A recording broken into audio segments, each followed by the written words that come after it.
ಆತ್ಮೀಯ ಮಾಧ್ಯಮದ ಸ್ನೇಹಿತರೆ, ಈಗಾಗಲೇ ಪ್ರತಾಪ್ ಸಿಂಹ ಅವರು ನಾನು ಬಂದಿರುವಂಥ ಉದ್ದೇಶವನ್ನು ಹೇಳಿದ್ದಾರೆ. ಸ್ಪಷ್ಟ ಉದ್ದೇಶವನ್ನು, ಒಂದೇ ಉದ್ದೇಶವನ್ನು ಇಟ್ಕೊಂಡು ನಾನು ಇಲ್ಲಿ ಬಂದಿರೋದು. Save Mysuru silk.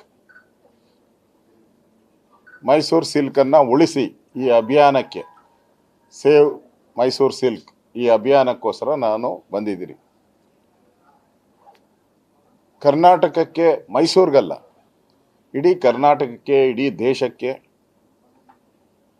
ಒಂದು GI ಟ್ಯಾಗನ್ನು ಪಡೆದಿರ್ತಕ್ಕಂಥ ಒಂದು ಪ್ರತಿಷ್ಠಿತ ಸಂಸ್ಥೆ.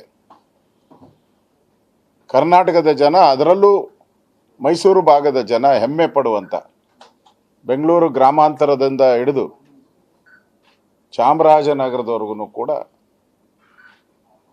ಸಿಲ್ಕ್ ಅಂಡ್ ಮಿಲ್ಕ್, ಸಿಲ್ಕು ಮತ್ತು ಮಿಲ್ಕ್ ಇವೆರಡು ಪ್ರತಿಷ್ಠೆ, ಇವೆರಡು ಬ್ರ್ಯಾಂಡ್.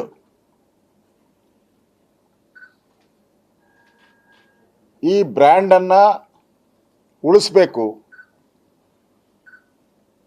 ಮತ್ತೆ ಯಾರೋ ಪುಣ್ಯಾತ್ಮ 112 ವರ್ಷದ ಹಿಂದೆ ಮುಮ್ಮಡಿ ಕೃಷ್ಣರಾಜ ಒಡೆಯರ್, ನಾಲ್ವಡಿ ಕೃಷ್ಣರಾಜ ಒಡೆಯರ್ ಅವರು ಇಂಗ್ಲೆಂಡಿಗೆ ಹೋದಾಗ ಅಲ್ಲಿನ ಮಹಾರಾಣಿ ರೇಷ್ಮೆ ಹೊದಿಕೆಗಳನ್ನು ನೋಡಿದ್ಮೇಲೆ ನಮ್ಮ ಕರ್ನಾಟಕದಲ್ಲೂ ನಾವ್ಯಾಕೆ ತಯಾರು ಮಾಡಬಾರ್ದು ಅಂತ ಆ ಕಾಲದಲ್ಲೇ 112 ವರ್ಷದ ಹಿಂದೆನೇ ವಿದೇಶದಿಂದ, ಮೋಸ್ಟ್ಲಿ ಸ್ವಿಟ್ಜರ್ಲ್ಯಾಂಡಿಂದ ಯಂತ್ರೋಪಕರಣಗಳನ್ನು ತರಿಸಿ ಇಲ್ಲಿ ಒಂದು ಫ್ಯಾಕ್ಟ್ರಿಯನ್ನು ಪ್ರಾರಂಭ ಮಾಡಿದ್ರು. ಜನ ಉದ್ಯೋಗ ಸಿಗಬೇಕು. ಇಲ್ಲಿ ರೈತರೇನಿದ್ದಾರೆ, ಈ ರೇಷ್ಮೆಗೆ ಉತ್ತೇಜನ ಸಿಗಬೇಕು, ಅವ್ರಿಗೂ ಒಂದು ಬದುಕುವ ದಾರಿ ಕೊಡಬೇಕು, ಒಂದು ಮಾರುಕಟ್ಟೆ, ಈ 3 ವಿಚಾರ ಇಟ್ಕೊಂಡು ಮಾಡಿರುವಂಥ ಒಂದು ಸಂಸ್ಥೆ ಇದು.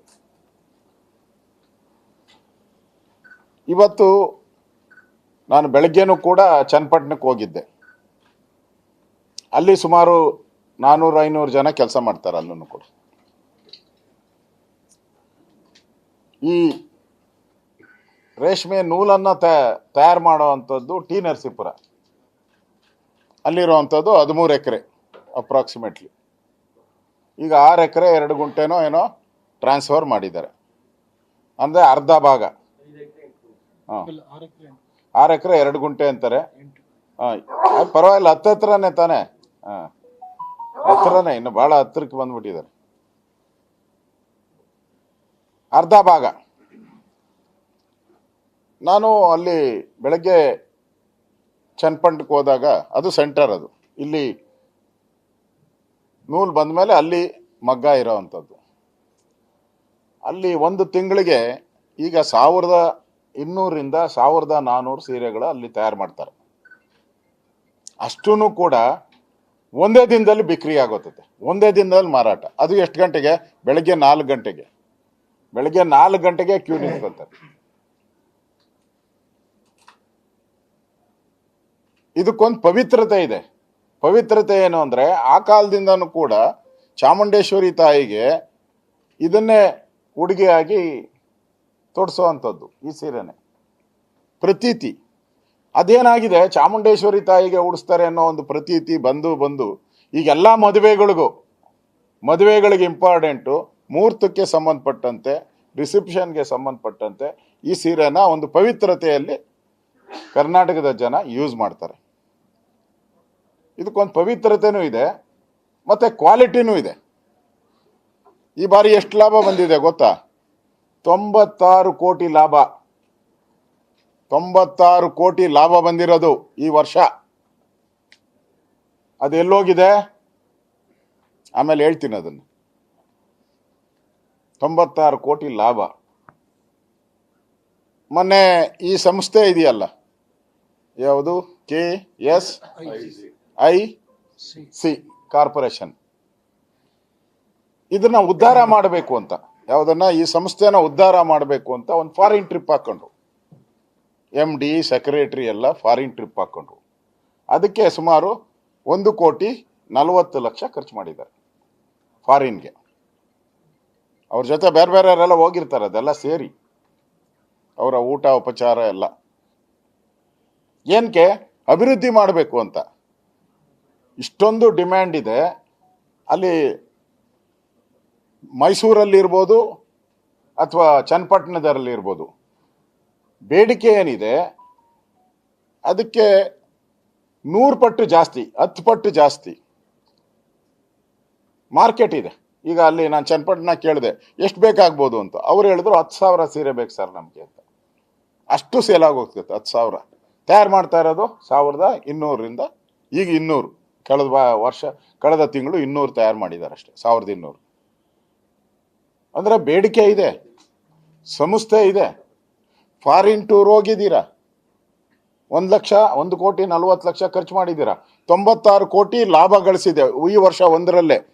ದಿಸ್ ಇಯರ್ ಓನ್ಲಿ, ಕಳೆದ ವರ್ಷದ ನಾನು ಹೇಳ್ತಾ ಇಲ್ಲ, ಕಳೆದ ವರ್ಷದ 40-60 ಕೋಟಿನೋ ಬಂದಿದೆ ಅದು. ಇಲ್ಲಿ ಕೆಲಸ ಮಾಡೋರು ಯಾರು? ಎಲ್ಲರೂ ಕೂಡ 1,200ರಿಂದ 1,400 ಜನ ಡೈರೆಕ್ಟಾಗಿ ಕೆಲಸ ಮಾಡೋರು. ಇಂಡೈರೆಕ್ಟಾಗಿ ಅದಕ್ಕೆ ಇದಾಗಿರುವಂಥದ್ದು ಸುಮಾರು ಒಂದು 600-700 ಜನ. ಇದಕ್ಕೆ ಬೇಕಾದಂಥ ವೆಹಿಕಲ್ ಇರ್ಬೋದು, ಈ ಥರದ್ದೆಲ್ಲ ಕೊಡೋವಂಥದ್ದು. ಅಂದರೆ 2,000 ಜನಕ್ಕೆ ಉದ್ಯೋಗ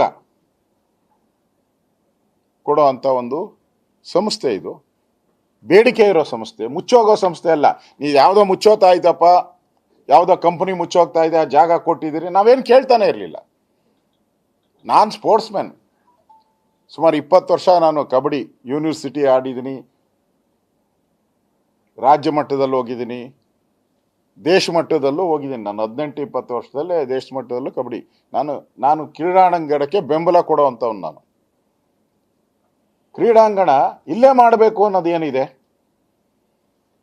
ಏನೋ ದೇವ್ರು ವರ ಕೊಟ್ಟಿದ್ದ ನಿಮಗೆ, ಇಲ್ಲೇ ಮಾಡಬೇಕು. ಅದೇನೋ ಹೇಳ್ತಾರಲ್ಲ, ಪೂಜೆ ಮಾಡಿ ದೇವ್ರು ಕರ್ಕೊಂಡು ಹೋಗ್ತಾರೆ, ಇಲ್ಲಿ ತೆಂಗಿನಕಾಯಿ ಹೊಡೆದು ಅಲ್ಲೇ ಮಾಡಬೇಕು. ಈ ಬೋರ್ವೆಲ್ ತೆಗಿತಾರಲ್ಲ, ಬೋರ್ವೆಲ್ ಹೋಗಿ ತೆಗೆದು ತೆಂಗಿನಕಾಯಿನ ಹಿಂಗೆ ಆಡಿಸಿ ತೋರಿಸ್ತಾರಲ್ಲ, ಹಂಗೇನ ತೋರಿಸಿದಾರೆ ನಿಮಗೆ? ಇಲ್ಲಿ ಯಾವನ ಮಾದೇವಪ್ಪ ತೆಂಗಿನಕಾಯಿ ಹಿಡ್ಕೊಂಡು ಏನಾನ ಹೋಗಿ ಹಿಂಗೆ ತೆಂಗಿನಕಾಯಿನೆಲ್ಲ ಆಡಿಸಿ ಇಲ್ಲೇ ಇಡ್ತು ಅಂತ ಏನೇನೈತ್ನ ಮಾಡಿ? 1 ಅಲ್ಲ 5 ಕ್ರೀಡಾಂಗಣ ಮಾಡಿ. ಬೇಡ ಅಂತ ಹೇಳಿದವ್ರು ಯಾರು?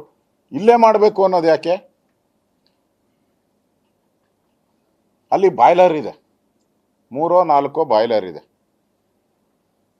ಬೆಳಗ್ಗೆ ನನಗೆ ಎಕ್ಸ್ಪ್ಲೈನ್ ಮಾಡಿದ್ರು ಅವರು. ಅಲ್ಲಿ ಈ ಹುಳನೆಲ್ಲ ಬೇಯಿಸಿ ಆದಮೇಲೆ ಅದ್ರ ವಾಸನೆನೇ ಭಾಳ ಜಾಸ್ತಿ ಬರುತ್ತಂತೆ, ಇರೋಕ್ಕಾಗಲ್ಲ. ಅಲ್ಲಿಂದ ಒಂದು 100-150 ಮೀಟ್ರ್ ದೂರದಲ್ಲಿ ಇಷ್ಟು ವಾಸನೆ ಬರುತ್ತಂತೆ. ಯಾಕಂದರೆ ಹುಳ ಸತ್ತಿರುತ್ತೆ, ಅದದ್ದು ಕಸ ಎಲ್ಲ ಬರುತ್ತೆ. ಅದಕ್ಕೋಸ್ಕರ ಮರಗಿಡಗಳನ್ನ ಹಾಕಿದ್ದಾರೆ ಅಲ್ಲಿ. ಅಂದರೆ ದೂರದೃಷ್ಟಿಯಿಂದ ಮರಗಿಡಗಳನ್ನ ಹಾಕಿದ್ದಾರೆ. ಅಂದರೆ ಈ ವಾಸನೆ ಇದನ್ನೆಲ್ಲ ಪೊಲ್ಯೂಷನ್ನು ಎಲ್ಲ ಅಬ್ಸರ್ವ್ ಮಾಡೋದಕ್ಕೆ ಇರೋದು ಒಂದೇ ಮೆಥಡ್ ಅಲ್ಲ. ಪರಿಸರ ಅದನ್ನು ಪ್ರಕೃತಿ ದತ್ತವಾಗಿ ನಮ್ಗೆ ಕೊಟ್ಟಿರೋದು. ಆಲ್ಮೋಸ್ಟ್ ಆಲ್ ಎಲ್ಲ ಟೀ ಕುಡ್ಡು ಈ ಥರದವೇ ಇರೋದಲ್ಲಿ. ಸಂಪಿಗೆ, ಟೀ ಕುಡ್ಡು, ಬೇವಿನ ಮರಗಳು, ಶ್ರೀಗಂಧ, ಈ ಥರದ ಮರಗಳು ಇದೆ. ಈಗ ನನ್ನ ಪ್ರಕಾರ, ಅವ್ರು ಹೇಳೋ ಪ್ರಕಾರ 600, ನನ್ನ ಸರ್ವೆ ಪ್ರಕಾರ 430 ಮರಗಳನ್ನ ಕಡಿಬೇಕು.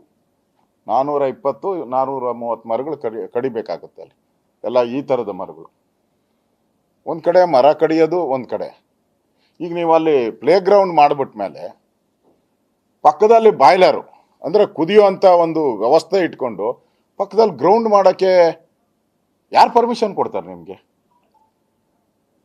ಪರ್ಮಿಷನ್ ಕೊಡಲ್ಲ. ಈಗ ಪೆಟ್ರೋಲ್ ಬಂಕ್ ಇದೇನು ಅಟ್ಯಾಚ್, ಒಂದು ಗ್ರೌಂಡ್ಗೆ ಅಟ್ಯಾಚ್ ಪೆಟ್ರೋಲ್ ಬಂಕ್ ಕೊಡ್ತಾರಾ? ಕೊಡೋದೇ ಇಲ್ಲ. ಸ್ಕೂಲ್ಗೆ ನಿಮ್ಗೆ ಯಾವ್ದಾನ ಶಾಲೆ ಇದ್ದರೆ ಅಟ್ಯಾಚ್ ಆಗಿ ನೀವು ಶಾಲೆಗೆ ಪರ್ಮಿಷನ್ ಕೊಡಲ್ಲ, ಆಸ್ಪತ್ರೆಗೆ ಪರ್ಮಿಷನ್ ಕೊಡಲ್ಲ ನಿಮಗೆ. ಇಲ್ಲಿ ಯಾವುದಾದ್ರೂ ಟೂರ್ನಿಮೆಂಟ್ ಏನಾರು ನಡೆದ್ರೆ 5-6 ಸಾವಿರ ಜನ ಕೂತ್ಕೊಂತಾರೆ. ಇಲ್ಲಿ ಬಾಯ್ಲರು. ನಾಳೆ ಅನಾಹುತ ಆದರೆ ರೆಸ್ಪಾನ್ಸಿಬಿಲಿಟಿ ಯಾರಿದ್ದಾರೆ ಇದಕ್ಕೆ? ಯಾರು ಅನುಮತಿ ಕೊಟ್ರಿ ನಿಮ್ಗೆ ಇದೆಲ್ಲ?